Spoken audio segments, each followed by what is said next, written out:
This is Brandon Steele. Welcome to Money Talks, a Mainsail Financial Group podcast series where we host industry experts and local professionals to really share some expertise and guidance into the areas that we don't necessarily get a focus on day to day.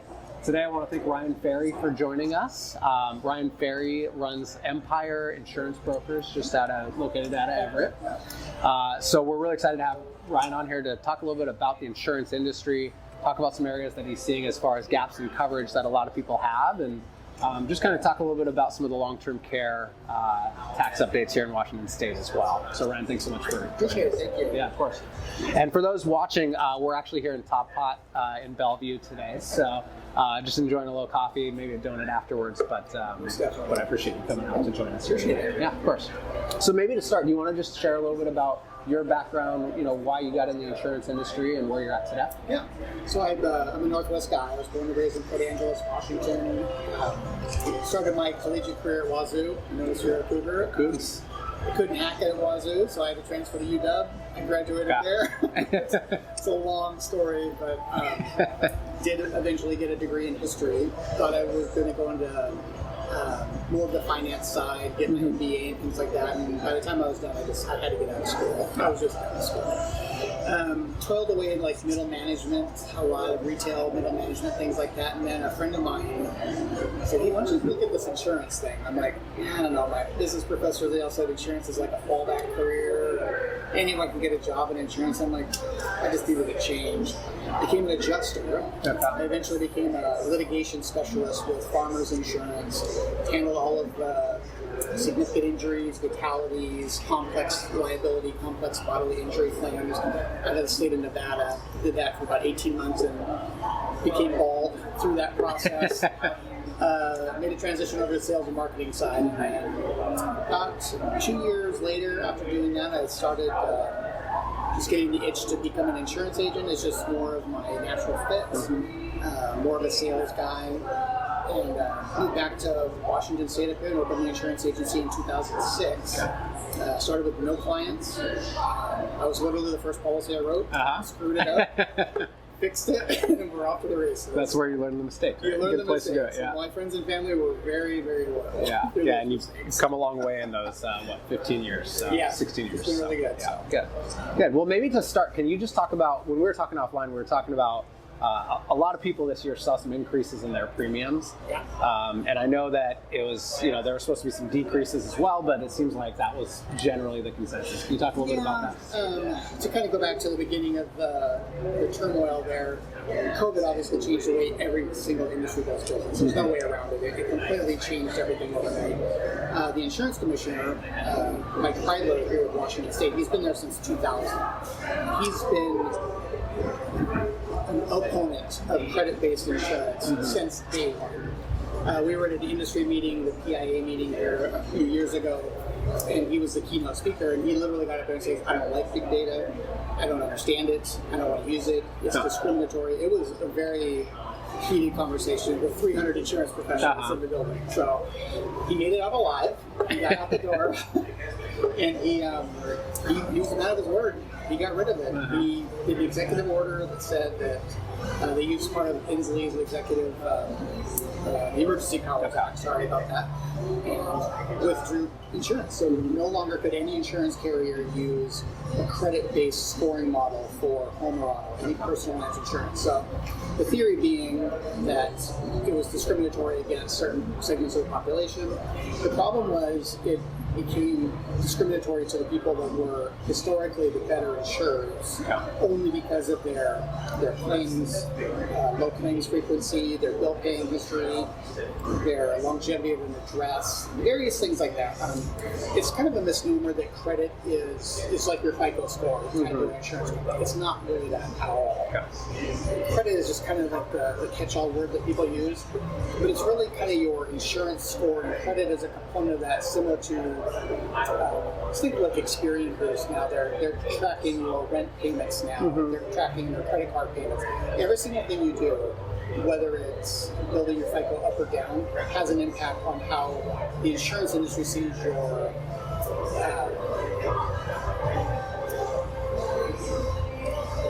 your liability kind of. Okay. Yeah, the theory being if you're paying your bills on time, you're getting your car oil changed on time. You're just a good consumer. You're probably pretty protective of your stuff. Married people typically have fewer claims because there's someone else they're looking out for. Sure. Parents, obviously, because you gain assets, you have more to lose, so you're just a more cautious driver. Okay. So that's the theory. So that's where it kind of ties back to people if they're kind of a transient person. And I was this way when I was in college. I literally moved every 6 months. I was my own worst nightmare. Sure. So this rent, I saved $10 on this rent a month. I was that poor back in the day. So, but yeah, it really caused a massive upheaval in our industry. So overnight, we had no more use of credit. 2 insurance carriers in the state, Progressive and PEMCO, sued the commissioner because they're very, very reliant on the credit-based scoring. And PEMCO, a great Northwest company here, they're very much tied to the Northwest consumer, more of that conservative, watch out for your neighbor type thing. We recycle, things like that. We're just common sense people. Sure. And it was really penalizing them. And they took a serious hit on their bottom line because of it. So Progressive was just they're the analytics juggernaut. So they know everything. They're big data companies. So long story short, the courts eventually sided with the insurance industry and said that it was illegal for what Chrysler did to just. It was basically it's the legislature's decision. It has to go to the finance committee. So he lost. He got. I believe there's 3 bills now. I'd have to double check on that. There's 3 that are up for this session that they're going to take a look at to revamp it. The insurance industry is very, very willing to work with the commissioner on getting something that's very broad-based and affects as many people as in a positive way as possible. Okay. They're not just like give us this or that. They're really not. Sure. They want something that works for all parties as best they can. They're talking about putting a floor in so you can never go down on your credit-based insurance score. You can only go up. Yeah. It's very logical things. Hopefully that happens. But so back to the time when that switch just went on overnight, about 18, 19 months ago. Overnight we had to contact basically all of our clients because the vast majority of the clientele didn't understand what was happening. Sure, They had no idea what was even happening. They were seeing increases of 20, 30, 40%. So it was significant. So what we had to do, we had to contact every one of our clients and say, we're here for you. We've got a dozen plus personal lines companies to write with you.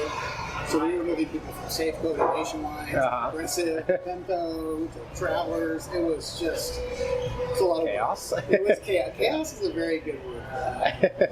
So I think if I'm hearing you right, so basically if somebody saw their premiums increase, it was probably because they were getting a discount from their credits. They were getting a discount before. So think of someone that had been with their carrier for many, many years. They always paid their bills, so they were getting a significant discount for that transaction history. Yeah. So there's a big electric bill.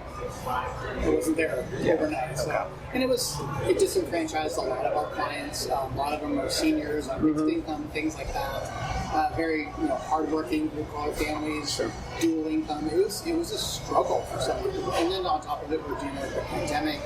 They may or may not have a job.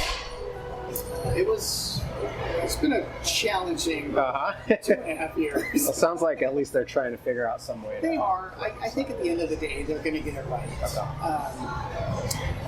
the end of the day, both sides want peace. They want predictable rates as much as possible. Obviously, that's not likely. But they want to make sure that the insurance company is getting a reasonable profit that they're allowed to get because they have to make something, otherwise they can't pay claims. And then the consumer's not getting gouged. The pandemic completely wiped us out as far as the supply chain issue. So I'm personally dealing with a windshield claim on my own car right now. Yeah. I turned in a claim. You used to be able to just go to Safelight Auto Glass and get a windshield in a few days. There's not a windshield on the planet apparently to fix my car, so we have to wait until it comes in. Got a convertible for a while. Yeah, so that drove up labor rates, it drove up rental car rates, everyone's prices are going up. If you check your bill lately, it's probably going up. Yep. Carriers are leaving the state.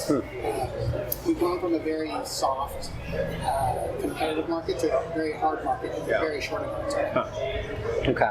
So I want to sort of switch gears, and I don't want to make this like about legislation the entire conversation, but here we are. This will probably go live. We're in 2023. This will probably go live early February 2023. Coming up in, I think it's June or July, we have this long-term care tax that's due. And I'm sure you were scrambling for a while there to try and help people and look at ways to opt out of it. I just want to get your take on what you think may be ahead for this legislation and what people may want to consider. Yeah, it's first of all, I'm an advocate for long-term care insurance. I had a parent that went through long debilitating disease. We didn't have long-term care anymore. Mm-hmm. She ended up passing away in a family home. But it would have been nice if I had some extra income. Mm-hmm. Thankfully, I was able to help.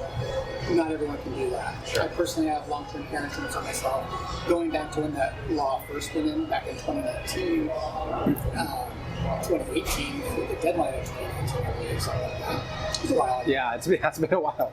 It was a bad scramble to the end. Mm-hmm. We were writing, pretty much that was all we were writing up until the end, until the carriers basically said, time out, we can't take it anymore. Mm-hmm. There's a capacity problem, we're getting adversely selected. It was ripe with fraud. I mean, it was just horrible. I understand the principle of it. I like the idea of kind of pushing the conversation with the consumer to bring it up. I think the rollout was a little bit heavy-handed. Sure. And it's just the benefit was not there for the consumer. Mm-hmm. As much as an advocate for the consumer that they want to say they are at this state, I didn't see it on the professional side. We had people making very short-sighted decisions, people looking just to get something and they cancel it 30 days later. I mean, the cancellations were off the hip with shit. So even though it's not finalized yet, you're seeing a lot of interesting. Because they know it's not going to stick in that same form. So we had some individuals that it was thousands of dollars a month to get a policy just to save the tax. They were coming out ahead. It still made sense. It still made sense. Yeah. It's an adverse tax. Yeah, it's amazing. So I kind of take from reading between the lines there that you feel that come June, July, whatever it is, something's going to change. There's going to be a hybrid thing. Yeah. There's going to be, they either need to make the benefits requirements realistic to where it's actually a benefit to the client. Mm-hmm. I think the final number was around $29,000 in total lifetime benefits. That's like 6 months. Yeah. I mean, at best, in any kind of a skilled nursing facility, even if they're bringing you, 2 of your 6 daily living activities, it's just not enough. It's just not going to be there. So either make the benefit right, or have it help the people that truly need it. There's a certain segment of the population that just needs it. There has to be some sort of a product that the state can either create on their own that can do this kind of a Medicaid almost long-term care product to kind of get those people before they get to Medicaid, where it's just a pure drain on the system. There's got to be something that can kind of help that segment. Maybe it's employment tax that's on the employer, maybe it's on the employee side. It's hard to say, but the way it was rolled out before was not good. Something's got to change. I actually know a person in there, a very good friend of mine. He, I'm not going to go on the record and say what he tells me, but it is mass chaos in that department. And just for those listening, what long-term care does, and this policy specifically through the state, is cover activities of daily living. You probably heard Ryan say it, which fill in the gaps here if I'm missing something. But basically, it's like 6 activities of daily living. I think it's like bathing, toileting, eating, driving, basically getting around, like being able to. Okay, perfect. So switching gears entirely, we'll move on from some legislation talk. Just in general, I mean, you guys cover everything. You cover, life, long-term care. You cover auto, home. So of all those different lines, where do you typically feel like people are most underinsured? 2 ways to look at this. You've got your physical coverages for like your autos, your houses, your toys, things like that. But then you've got the things that you can't see, protecting your income, things like that. So you've got, everybody should send some sort of a disability income policy at some point. Even if it's just a cancer policy through a traditional thing like a Aflac or a Miami cancer policy, things like that. Those things are huge. They're not very much money, and they actually have very, very, very life-changing benefits. Believe it or not, as progressive as we are in Washington State, we still have about 25% of every car you see on the road doesn't have insurance. That's crazy. 1 in 4 doesn't have insurance at all, let alone enough. So You got to have uninsured motorist coverage. You've got to have personal injury protection, which is the medical portion. Great coverage. It's in, on, and around your car. You can literally slam your thumb in the car door, break it. It's your fault. And go get your in, on, or around. Yeah. If you hit a pedestrian in your car, they get the pip in your car because it's in, on, and around. So anyone in that car gets it. That's interesting. A lot of people don't carry it. Yeah, and you said, so it's interesting to hear that 1 in 4 stat because it's high. Also, what are our state minimums? Like, is it 25? Per person, 50,000 per accident, 10,000 in property. I don't know what kind of car you drive, but every other car out there is a Tesla. They start at 50. Right. The 3 starts at 50. So, this is, other markets we're in, this is very, very common across the board. State minimums do not protect you. If you have any kind of assets, house with any kind of equity, a 401k, if you're in a significant car accident, all of that's exposed. You don't get off the hook just because you didn't have enough insurance. They'll come after you. Any attorney worth their salt will go after you. They'll just forego the insurance side, and they'll go after your personal assets. For 20 years, they go after you. So I'm going to come back because I know where you're going with that. I want to come back to that exactly. But just real quick before I switch gears, on the auto insurance side of it, do you have like a quick, I realize it's personal for everybody, but do you have like a quick way to suggest where they should be looking for coverage? In other words, if the car's worth X, at least, like, you know what I mean? Something simple like that? Yeah, I'd say I'm obviously an advocate for having a broker involved in there. You have to have an insurance professional. We have a lot of professionals, programmers, we have a lot of Microsoft employees, and these are very intelligent people. They can't spell insurance. It's just a form. And there's some nuances to it. There's a lot of gray in the insurance world. So sometimes, for example, we have a client we're working with. He's got a lot of older vehicles in his business fleet. And it's like, well, this vehicle's only got X value. We probably don't need to put comp and collision on there. But you save yourself the money on it. Because you're not going to turn in a claim for one on an older vehicle. Or if it's a total, you're not going to have that much of an out-of-pocket expense. So save the money over time. We have those conversations with clients every day. The same thing happens with your personal insurance. You might have a commuter car that's beat up, doesn't need as much coverage, things like that. Liability is the odd thing about it. Liability, the most expensive liability policy you can buy is that minimum limit policy. As you go up in coverage, the incremental increase is so minute that it just doesn't make economic sense to have anything less. If you have something to cover. If you have anything. So we advocate for higher limits, 100,000 per person, 300,000 per accident, and 100,000 per property damage. I know that's what I've got, and I think that ties into where you were going. And I want to come back to, which is above and beyond your auto and home, there's personal liability coverage or umbrella coverage is probably what a lot of people are familiar with. So can you talk about the minimums to get that, and then also what umbrella coverage can do for you? That's my favorite product. I didn't know we were going to talk about that, but I'm glad you brought it up. So the minimums are typically right at that 100,000 per person limit. Some carriers want you to have 250,000, but again, and that's very inexpensive coverage going between those two. So an umbrella is, you have to have your home and auto with it. You have to have home and auto to cover an umbrella. So just think of it as that, an umbrella over both lines. Whatever the underlying limit is, you'll get a little bit of a break on price on the umbrella if you have higher limits or not. The best way to do it is really to have 100, 300, 100,000 per person, 300,000 per accident, then put an umbrella over that. That's your best economical option. The umbrella will cost a little bit more, but your coverage is significantly higher for what you're paying. You're very, very low chance of ever tapping that umbrella for the pure liability side. The best benefit to an umbrella policy is the additional coverage you can't get on your home and auto policy, which is liability, slander, defamation, here, things like that. Anyone that has a Facebook account, Twitter, they're on a HOA board, you are a target. You're going to say something wrong, you're going to say something that someone misconstrued. You're just going to be taken out of context. You can be sued for anything. That doesn't mean that you're right or you were wrong necessarily, but those are very expensive lawsuits to defend. The average starting attorney nowadays is about $400 an hour. that goes right into your umbrella. It's all covered into that. So that's a good point. It is, especially if the more assets you accumulate, if you have a couple rental houses, a business, things like that, you want to have that coverage. It's financial malpractice by your agent if they're not offering. Sure.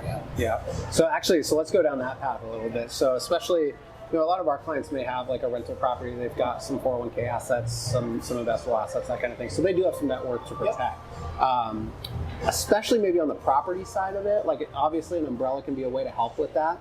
Do you have any sort of thoughts as far as how to use an umbrella to protect some of those, but also where you may want to start considering I know you're not an attorney, but an LLC versus the umbrella? Yeah, big advocate of an LLC, especially on the small business owners. Whenever you can add that extra layer of protection, because the LLC can dissolve and your personal assets are fine most of the time. Again, not an attorney, but always advocate for having that. So if you're a small business owner or you've got multiple properties, I would always suggest putting them in an LLC, just because your renters can sue you, get a wrongful eviction one time, you're talking significant potential problems there. If you need to seal off an asset and dispose of it because of an incident like that, you can do it much easier with the LLC. Okay. Your personal assets aren't taxed. Yeah, right. And that's the thing, right? With the umbrella, technically, like if it goes over, it could still It could still. They have to agree to take it. Right. Yeah. Okay. But they have to release the person to get it. So let's say you do have an umbrella. You got $1.5 million total coverage. You horrible day on the freeway, someone dies. Like this morning at the brothel out there. So completely unforeseen.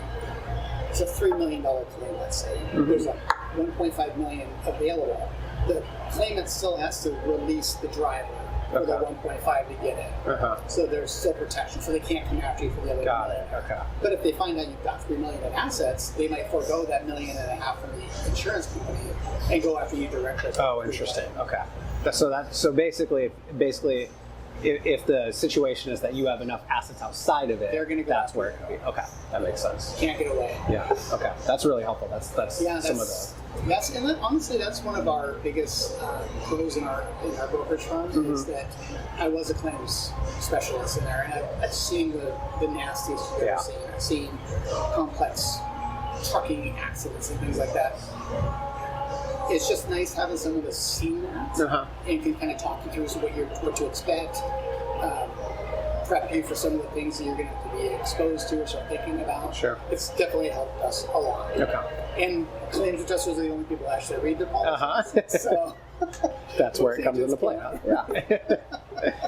Nice. Well, I think that might be a good place to kind of start wrapping up here. Is there anything else, though, especially with everything going on lately, that maybe you want to share with the audience? Anything, that they're kind of hot button items right now? It is such a tumultuous industry right now. Every single day I wake up, there's another carrier that's scaling back. Especially Washington State. I mean, look up and down the West Coast right now. There's significant flooding in California, significant wildfire risks all up and down the West Coast. It's just the days we live in. Sure. Urban sprawl is getting harder and harder to fight forest fires. You can't just get insurance now. You have to have an advocate and a professional in the corner to help you. I can't tell you how many clients we've had to move from just your standard lines like from a Nationwide or Safeco or something like that. We have to move more to those surplus lines, which is outside of the state of Washington's purview, because you can't get it because of wildfire. They may never have a wildfire, but because that brush map shows that it's likelihood of fire, you can't get insurance. Oh, interesting. You're having some sleepless nights. I would imagine so. It's changing that fast. Yeah. Insurance companies just can't get the rate they need for the risk anymore, so they're just choosing not to do business. Sure. Yeah, those are the little things too that a lot of people may not really. They don't. And it's sad. It's challenging. It does not make my job easier. Sure. but we're here to help. We always have an avenue for somebody. Our motto is we can always find you something. You may not like the price, but I can always find you coverage. Yeah. So ultimately, it's up to your pocketbook. Yeah, sure. Well, and if anybody does have any questions or wants to get in touch with your office, is there a good way for them to? Yeah, we're online at Empire Insurance Brokers. It's eidnow.com. Bravo. Look us up online. Google us. We're everywhere. We've got 13 offices throughout the Northwest. So there you go. Awesome. Well, thanks so much for your time today. I think it was a good conversation.